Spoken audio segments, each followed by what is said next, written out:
When Paul and I first got married, we talked about wanting to adopt kids. I'm adopted. I remember being in the car and telling him, I want 6 children. That's shifted a little bit, but knowing that we wanted a family to like make and grow and be ours, when we had our first kid, we were over the moon. Like, yes, we're doing it right. And then we got pregnant again almost a year after he was born. He was right at a year old, and it was twins. Everything went great, and then we lost him. And so that jarring moment where the world just kind of falls apart, you aren't sure where to go, but everybody tells you can try again. So we did, and we lost that one. So in total, we lost 5 babies. By that point, pregnancy is super scary. And so I knew after having her that it was time to stop. We had that moment where we were like, yes, we've had these 3 kids, we're safe. But it wasn't a hole, because our kids are fantastic, but it just felt like we weren't quite, like all the chapters weren't quite in the book. I knew of foster care. I knew there was a need.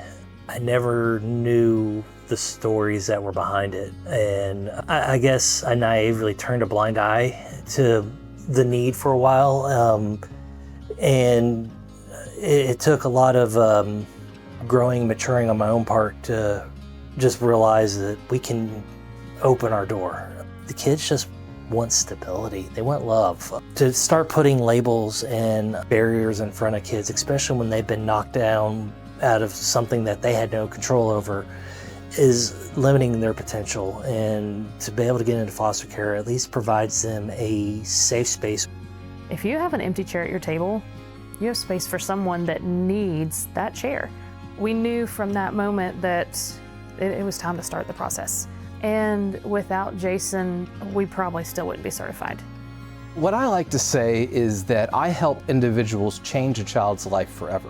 So as a trainer, I'm looking for folks who can meet the needs of the children where they're at. The Taylors are an absolutely wonderful family. They really knew what they were interested in doing, and they were hoping to come on with the goal of possibly adopting or being a forever home for a child. Hearing not only Mr. and Mrs. Taylor talking about how they're going to be able to provide the support for the kids, but hearing their children talking about how they're going to welcome this new child in and teach them about the chore lists and show them their bedroom. Those are the things that make the difference so that these kids feel like they're part of the family. From the moment that we met him, he went through so much dramatic change. And then his biological sister was put in another home, and he was not. We stepped up and said, hey, we want you. We love you, we want you. It was so hard for him to understand that. Like he had been moved from place to place and experienced so many things with his biological parents that I don't know that he truly understood what it meant to be wanted. You're gonna realize that it's okay to fall in love with these kids, because when you fall in love with them, you let them fall back in love with you, and you're teaching them to love. And that may not be something they knew how to do before they came to you.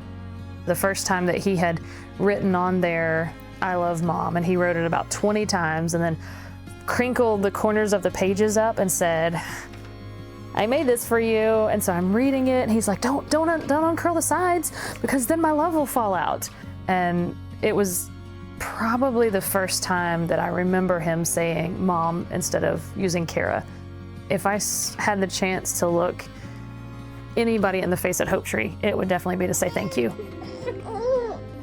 We had a family emergency where we were considering jumping out of town real quick to go visit a family member in the hospital. And 3 or 4 people literally dropped everything they needed to make sure that we had our travel permissions.